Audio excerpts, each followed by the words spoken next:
Thank you, Eric. I thank the NBAR for this invitation to participate this morning. And I want to thank particularly Dennis Blair and Charlene Bishevsky for their very strong overview and arguments on why the United States should engage or re-engage with Asia, made in a way only Americans can to an American audience. You've said all the right things, the necessary things that make my job easier. Thank you. Now, let me say that this is a very important transition time for the United States. In January 2009, there will be a new president of the United States, and we will see the articulation of a foreign policy, a new foreign policy perhaps. So this is really a busy season where tomes of advice are produced, and in fact, I've participated in a couple. This, I presume, is one of those too.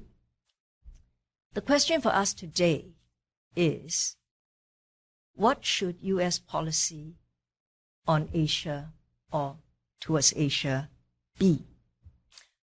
I find it strange that at this time, after, decades of engagement of the United States with Asia, that we are still making the argument why the U.S. should engage in Asia rather than how the U.S. should engage with Asia. But I find it is still very necessary in this town to do exactly the why question. Now, I fully recognize that the next president of the United States will still be spending a great deal of time on the Middle East. But giving a perspective from another region, let me say that I hope U.S. foreign policy and diplomacy will not be a prisoner of the Middle East. This comment, I think, applies to both parties, and it's not directed at just one administration. From other regions, diplomats often feel that the Middle East overwhelms any administration's agenda and displaces the priorities. And in ASEAN, we've seen this happen far too often when important meetings are in fact bypassed because the Middle East has a crisis. I think the United States needs to seriously continue to engage with Asia and intelligently engage with Asia. Lawrence Summers wrote somewhere recently that if we were to review the last 300 years, together with the Cold War, the rise of Asia and the rise of Islam should be the most significant stories of our time. And if you agree with this view, and I'm sure there won't be many in this room who will refute this, you would have to say, without qualification, that Asia is a compelling and strategic region for the United States. We know the facts, China is rising, India is rising. By this year, Financial Times predicted that China will displace Germany as the third largest economy in the world. Two of the largest economies in the world, this means two of the largest economies in the world, Japan and China, are in Asia. The United States is still the number one economy in the world. 5 of your 10 top trading partners are from Asia. And 2 of your largest security holders, your bankers in a sense, long-term, short-term debt, are Japan and China. Japan is number 1, China is number 2. Even tiny Singapore is number 15 in terms of security holdings, foreign security holdings in this country. And Korea is number 18, Hong Kong is 19, Taiwan is number 20. And I haven't even spoken of India, because India's rise is more recent, but it is certainly steadily there. And the prediction is that in 10 years' time, India may replace, if it develops at the pace it does now, Germany, and in 18 years, it will probably catch up with Japan. And that's the prediction, is Goldman Sachs. Now, making the case for China, India, Northeast Asia as a strategic region is not difficult. But I think Southeast Asia, and I want to emphasize here, Southeast Asia is equally important strategically, and I feel compelled coming from Singapore to make the case for Southeast Asia. There are strategic reasons why the United States should engage with Southeast Asia. Southeast Asia is a region of 550 million people. It is home to 250 Muslims. Moderate Islam abides in Southeast Asia. And Southeast Asia has the largest Muslim country in the world, a Muslim democracy. In fact, that is what Indonesians today emphasize. They are the largest Muslim democracy in the world. In Southeast Asia, you see a myriad crisscrossing of sea lanes that are important to the United States' strategic interests. The Straits of Malacca is in Southeast Asia. 30% of the world's trade go through the Straits of Malacca. 40% of the world's oil go through the Straits of Malacca. If that did not define the strategic Southeast Asia as a strategic region worth the investment of official time, I will say that the United States, then there must be something strange in looking at what is a strategic interest. More than that, I would say the Southeast Asian region, or ASEAN as we call it too, is an area where the United States still has a large economic presence. The United States is the second largest trading partner of ASEAN at this time. It is only marginally less than Japan, a few hundred million less in terms of the trade total. But the United States is ASEAN's second largest trading partner. The United States will find in Malaysia the number one trading, that it is Malaysia's number one trading partner. It is the Philippines' number one trading partner, Cambodia, and the Philippines. Did I say Philippines? Yeah.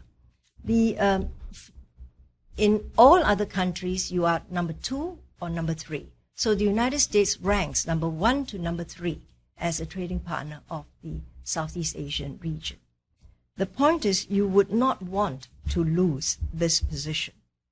As a region, despite what the polls say, and there are many survey polls about sentiments towards America, particularly after the Iraq War, Southeast Asia, or ASEAN, is a place where there is a huge reservoir of goodwill for the United States. And it would not be very difficult, and it would not cost you very much to maintain and nurture that goodwill and the sentiment. In fact, working in Southeast Asia, you are able to work with the Muslim countries of Southeast Asia to show that the United States does work well with Muslim countries, contrary to current surveys show. So this is a region where I think some of these strategic concerns could best be addressed. In the politics and security sphere, you will find that Southeast Asia, or ASEAN, has been quite proactive in the last decade, working with the Northeast Asian countries to produce a regional security architecture. Dennis Blair has discussed this in some detail. The regional security architecture and general regional architecture, including economic, has been, in fact, a growth industry. And this has stemmed from and has been propelled by the economic integration in the region. It has also been propelled by the shared crisis that we all went through. In fact, I think the Asian financial crisis has been key in helping us develop and move towards finding regional architecture. I think it's no secret, this has been written about, that in Southeast Asia, there was a sense that the United States did not come to the assistance of the Southeast Asian countries, although I think in South Korea, they came in much quicker. But for Thailand, for Indonesia, and Malaysia, the assistance was not as fast. And as a result, you find Asian countries coming together to work out solutions so that they can help themselves. This is also a natural outgrowth of the economic success, the gradual but clear economic success that has, in fact, arrived at the region. And this assertiveness, this desire to find our own solutions stem from that. And the United States should not be concerned about this. In fact, you should be happy that there are Asian solutions being found, arrived at, but because it is not, and we do not want it to be exclusive. We want it to be inclusive, and the United States should try to seek a way to work with this. Now, there have been very many structures that have come forth now. ASEAN, ARF, A+3, EAS, APEC.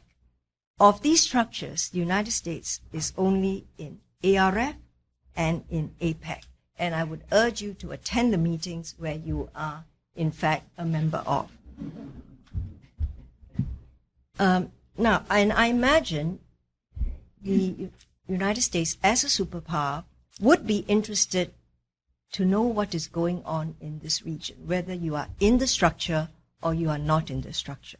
You have many friends in the region, and this should help you keep up with what is going on, but keep an eye on what is happening, on the evolving architecture.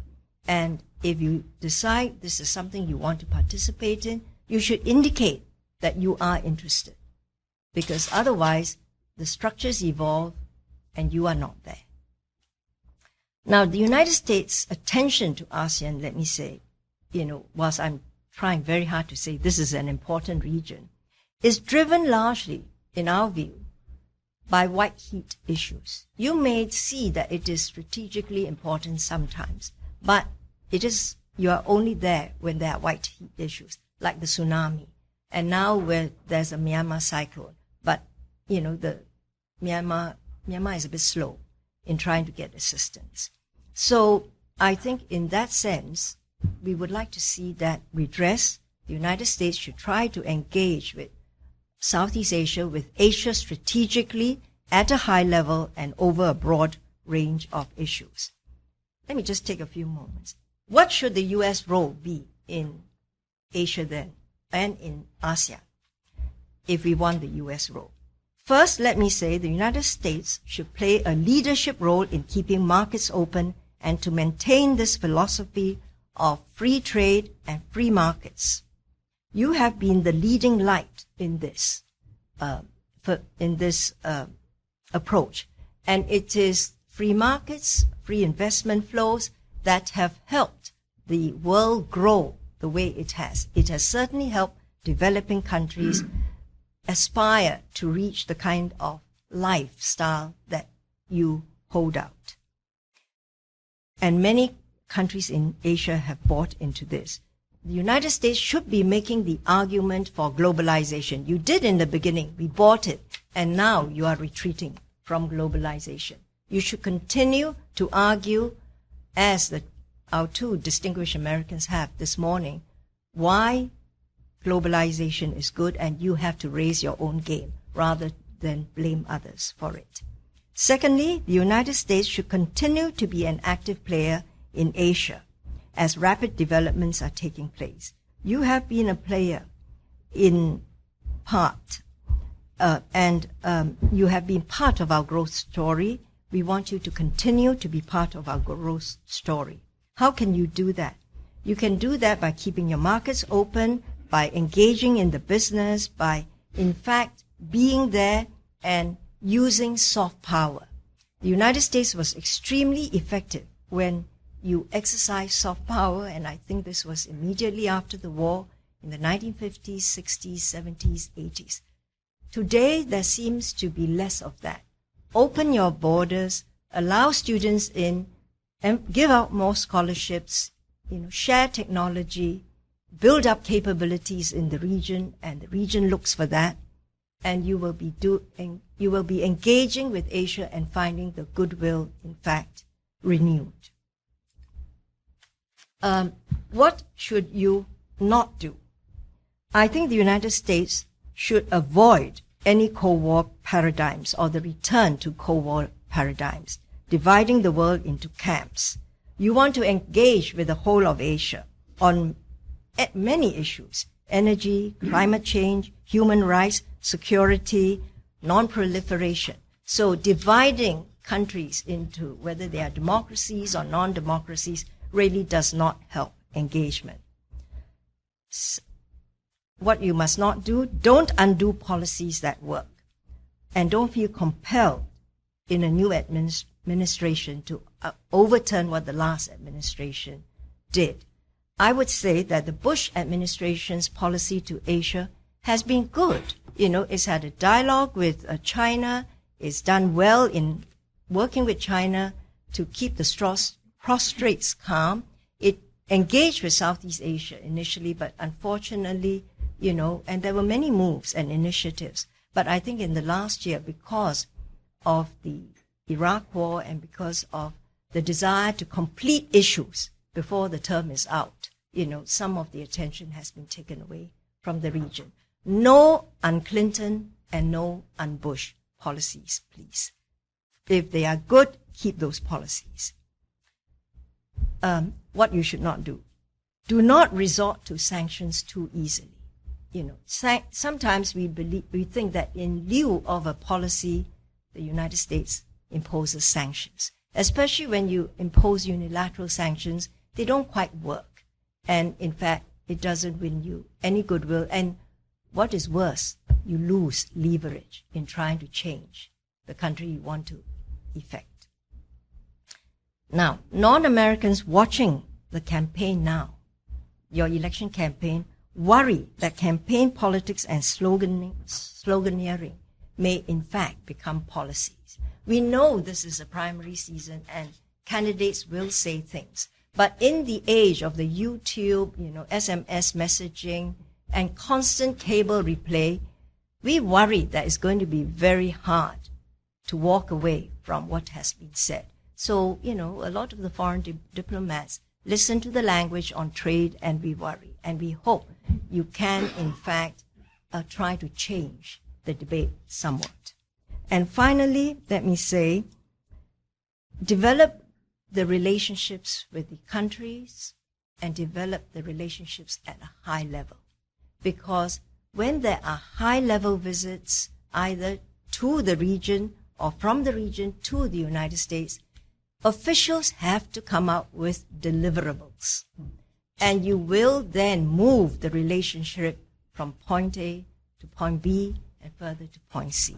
So, in the short time that I have, I want to end on this positive note that we can move the relationship further and to a better position. Thank you. Unilateral sanctions, they don't quite work. And in fact, it doesn't win you any goodwill. And what is worse, you lose leverage in trying to change the country you want to effect. Now, non-Americans watching the campaign now, your election campaign, worry that campaign politics and sloganeering may in fact become policies. We know this is a primary season and candidates will say things. But in the age of the YouTube, SMS messaging and constant cable replay, we worry that it's going to be very hard to walk away from what has been said. So, a lot of the foreign diplomats listen to the language on trade, and we worry. And we hope you can, in fact, try to change the debate somewhat. And finally, let me say, develop the relationships with the countries and develop the relationships at a high level. Because when there are high-level visits, either to the region or from the region to the United States, officials have to come up with deliverables. And you will then move the relationship from point A to point B and further to point C. So, in the short time that I have, I want to end on this positive note that we can move the relationship further and to a better position. Thank you. End on this positive note that we can move the relationship further and to a better position. Thank you.